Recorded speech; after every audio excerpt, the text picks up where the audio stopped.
उसके पास कामदेव का मंत्र है क्या? है, कामाख्या का एक मंत्र है, शौम ओम वशक अच्छा। था अमुकम, अमुकम में जिसको अपना नाम डालना है, अमुकम वशमानय कुरु कुरु स्वाहा। ये मंत्र किसके लिए है? इससे क्या होता है? इससे आप किसी को भी वश में कर सकते हो। अमुकम जहाँ डाला, हाँ। लेकिन इसको एक प्लीज इसको एक ये है कि सोच समझ के करना भाई, जिसको भी करना है।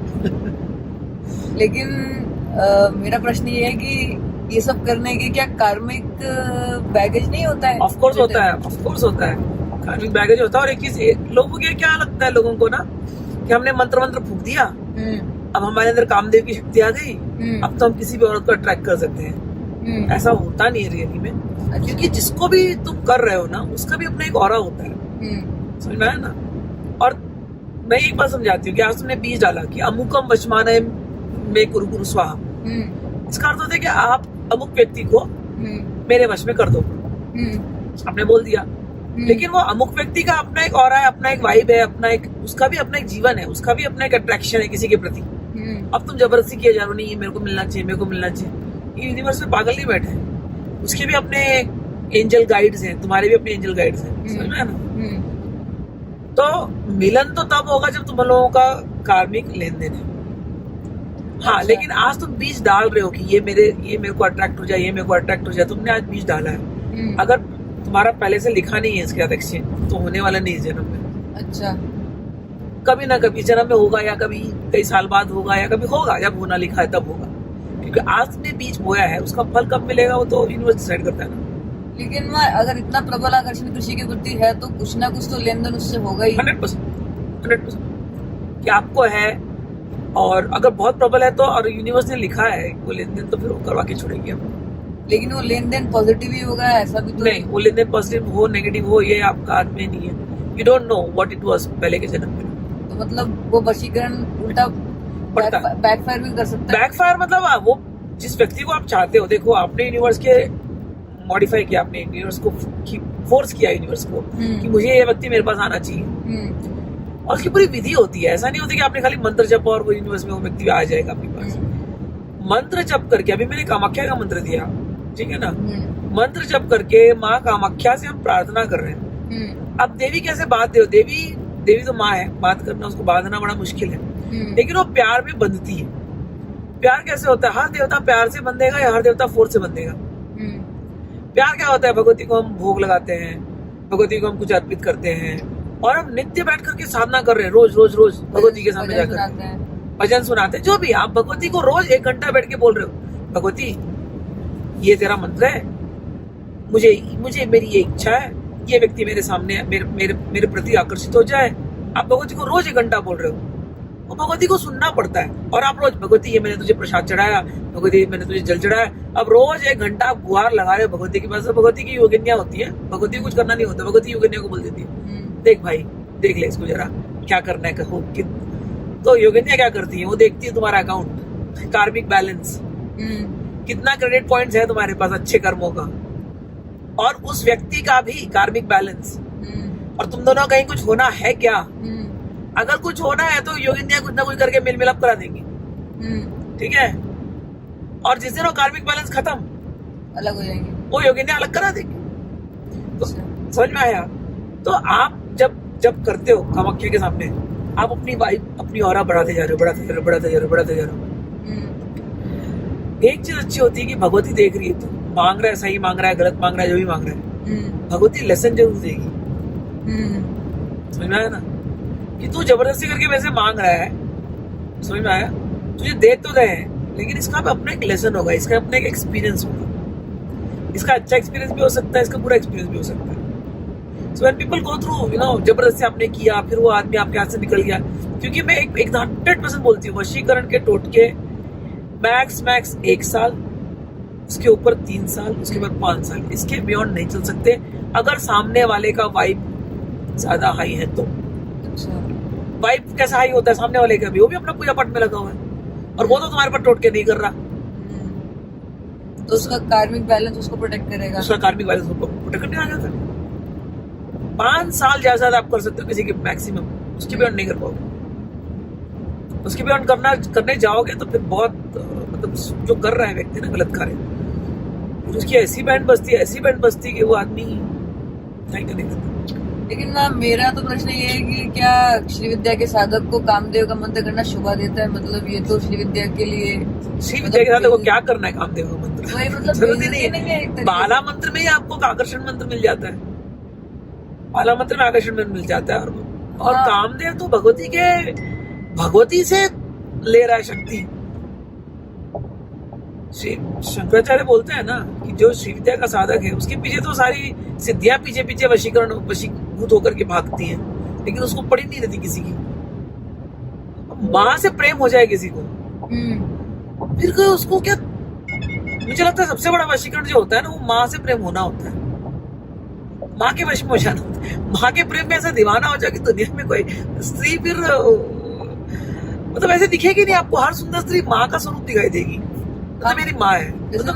इतने संत जो होते हैं जैसे आप भी हैं, तो आप लोगों का आकर्षण इतना प्रबल है, आप लोग कुछ नहीं करते और आप तो चाहते भी नहीं हो लोग आपके पास आए, लेकिन खींच चले आते हैं। आप लोग तो कोई वशीकरण नहीं करते, क्योंकि माँ की शक्ति है ना अंदर से।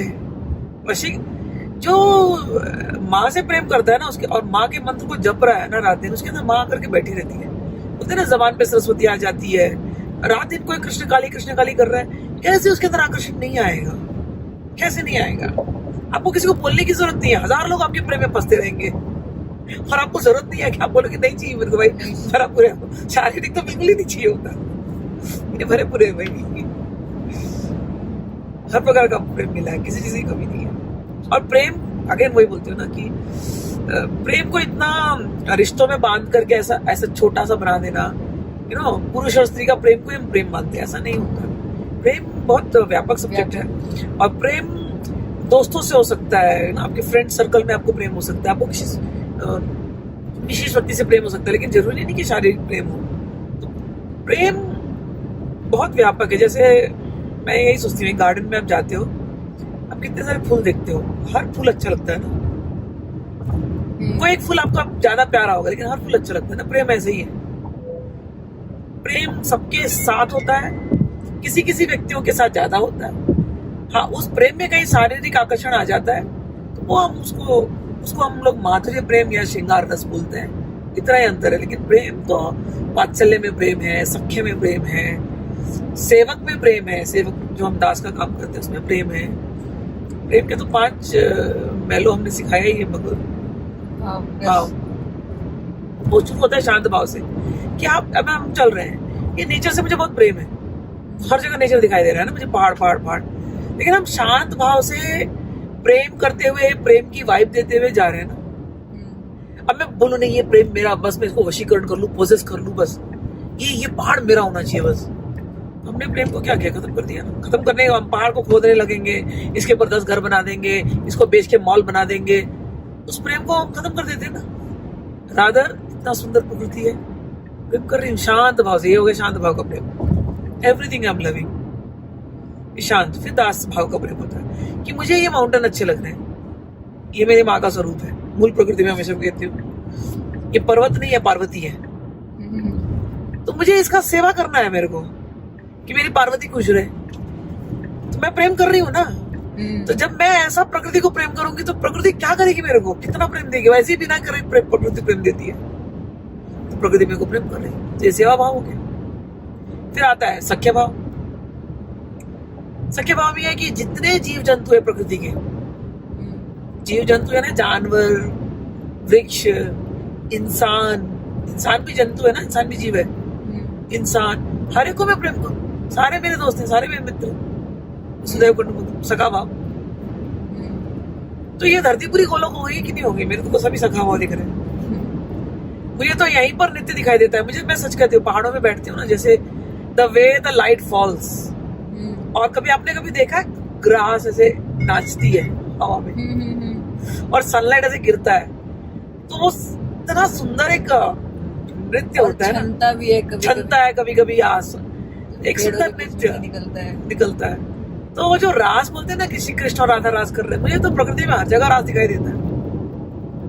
तो मेरा प्रेम इतना प्योर हो गया ना, क्योंकि इतना प्रेम देखा मैंने प्रकृति में कि मुझे अभी वो रासलीला भी जब मैं समझाती हूँ मेरे लिए तो spirit and nature dancing together, spirit and nature dancing together, ऐसा है भाव है,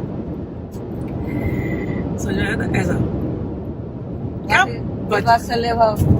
फिर वात्सल्य भाव तो वही है कि जो यहाँ के पेड़ पौधे हैं इसका ध्यान रखना, ये मेरे अपने मतलब बीज से आप उगाते हो ना इनको, इनका ध्यान रखना, जितने ये मेरे जानवर जितने हैं सब मेरे अपने हैं, मैं बड़ी हूँ, मैं माता पिता जैसे हूँ, I can feed the animals, I can take care of the सब कुछ। और चलो मैं अभी तो मैं जो पहाड़ों की बात कर रही हूँ, बट लेट्स कम टू शहर। तो शहरों में तो पहाड़ दिखते नहीं है तो आदमी अप्लाई नहीं कर पाता, बट अपने घर में अपने मित्रों से, अपने बच्चों से, बच्चों के साथ भी ना फ्रेंडली बिहेवियर रखना, ये बहुत इंपॉर्टेंट है। हम लोग वात्सल्य करते हैं और वात्सल्य में कंट्रोल करने लगते हैं, ठीक है ना, कि मेरा बच्चा कंट्रोल करते हैं। कल when you were there, Rishika आई और ऋषिका ने एक बात बोली, if you noticed, कल हम लोग बात कर रहे थे ना कि शिवा स्कूल चालू करने वाले हम लोग, I remember. और तुम्हारा एक पॉइंट था कि हम लोग ये स्लोगन डालेंगे, फिर मेरा एक पॉइंट था नहीं बच्चों के हिसाब से स्लोगन डालेंगे, तो यू आर लाइक नहीं decision maker are the adults, और मैं बोल रही हूँ नहीं, बच्चे को फील होना चाहिए कि भाई उसका स्कूल है, and we both were not coming on a common, we came but we were not on a common ground. Then we brought my daughter, मेरी बेटी को बुलाया कि भाई तू बता, तू थर्ड पर्सन है, तू बिल्कुल न्यूट्रल है, तुझे नहीं पता हम एक स्पिरिचुअल स्कूल चालू करने वाले हैं, तो क्या होना चाहिए। तो उसने एक थर्ड एंगल दिया कि मम्मी कोई घर में पेरेंट लोग डिसीजन ले लेते कि बच्चों को यहाँ डालना है, भले बच्चों को जाना नहीं होता, कोई घर में बच्चा जाना चाहता है लेकिन पेरेंट को लगता है कि नहीं ठीक नहीं है, बट आप लोगों ने ऐसा नहीं किया। आप लोगों ने हमेशा ये किया कि आपको घर भी लेना था तो आप हमेशा बोलोगे कि नहीं बच्चे भी हमारे हाँ बोलने चाहिए। सो आप लोगों ने जो एनवायरनमेंट क्रिएट किया है, मतलब हम मैंने और वेंकटेश ने जो एनवायरनमेंट क्रिएट किया है कि दोनों बच्चे हाँ बोलेंगे तो ही हम हाँ करेंगे, अदरवाइज नहीं। It's a family decision. तो अगर बच्चों को डालना है किसी क्लास में तो it has to be family decision. तो यू करेंगे तो बच्चों के साथ वात्सल्य के साथ साथ उनको फ्रीडम देना और उनके ओपिनियन को वो मैटर करता है, उनको वो सखा भाव देना। Care with friendship, I care for your opinion too, you mean भले तुम कितने छोटे उम्र का, बचपन से हम ऐसे करते आए, तुम कितने भी छोटे उम्र के 10 साल के भी रहेंगे, वेंकटेश भी लाइक नहीं, पहले ऋषिका को पूछ लेते हैं, दिखा लेते हैं उसको, she was very small, he could not give opinion, but वो भी देता था। तो अब वो बच्चे ऐसे ग्रो हुए हैं ना कि मम्मी पापा हमेशा फ्रेंडली रहने वाले हैं और मम्मी पापा ओपिनियन लेते हैं, आवर ओपिनियन मैटर्स, तो वो दे आर कॉन्फिडेंट और वो फ्रेंडली। और एक बार बच्चे बड़े हो गए ना, 15-16 साल के हो जाते हैं, तो उनका अपने विल पावर डेवलप होने लगता है, उनकी अपनी क्रिटिकल थिंकिंग डेवलप होने लगती है, उनकी लॉजिकल थिंकिंग डेवलप होने लगती है। वो टाइम पे ना बहुत बड़ा एक स्टेप होता है पेरेंट्स को। ऐसा नहीं कि हम परफेक्ट हैं, हमने भी लर्न किया है, ठीक है ना, क्योंकि बड़ा बच्चा खास करके वो 8-9 साल का होता है, फिर 10 साल का होता है, फिर 12 साल का होता है, हमको वो बच्चा ही लग रहा है, लेकिन सडनली प्यूबर्टी हिट करती है एंड दे आर ग्रोइंग, उनका विल पावर ग्रो हो रहा है, और वो टाइम पे हम उनको बच्चे से ट्रीट करते हैं, तो उनको अच्छा नहीं लगता है, फिर हमको अच्छा नहीं लगता है, फिर हमको लगता है हमारा बच्चा के हाथ से बिगड़ रहा है। बट वो टाइम पे 2 स्टेप पीछे लेना और फिर से उसको यू नो कि let's improve, let's try to understand कि हम कहाँ इंप्रूव कर सकते हैं। तो वो उसमें एक ओपन कन्वर्सेशन रख करके 15 साल के बच्चे को हमेशा you know like I would say कि फ्रेंडशिप वात्सल्य से सिर्फ फ्रेंडशिप में जाना चाहिए, दैट्स व्हाट इज इम्पोर्टेंट।